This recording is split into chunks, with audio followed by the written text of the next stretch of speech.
بسم اللہ الرحمن الرحیم.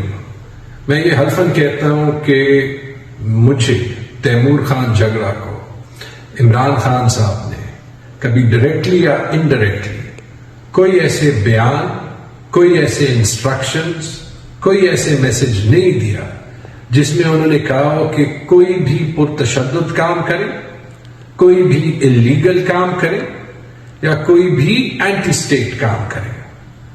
کوئی ایسے انسٹرکشن کبھی بھی نہیں ملی، نہ تو عمران خان صاحب نے دی اور نہ تو میں نے کبھی کسی کو دی.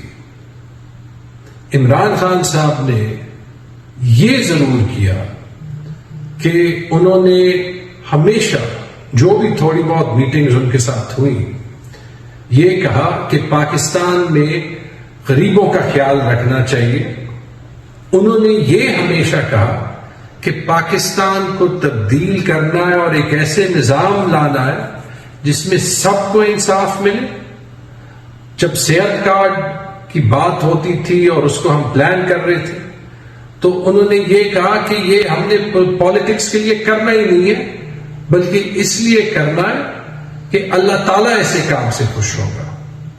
عمران خان نے یہ ضرور ایک سال جب ہم نے بجٹ پاس کرنا تھا اور فنڈز کا بڑا چیلنج تھا تو یہ انہوں نے ضرور کہا کہ پیسے کم بھی ہوں، اور یہ 2020 یا 21 کی بات ہے، کہ اگر ہم اپنے سول سرونٹس کو تنخواہ زیادہ نہ دے سکے کہ ہم نے اپنی افواج کو ضرور ان کی تنخواہ بڑھانی ہے، کیونکہ جو وہ فرنٹ لائن پہ رسک لیتے ہیں وہ پاکستان میں کوئی اور نہیں لیتا.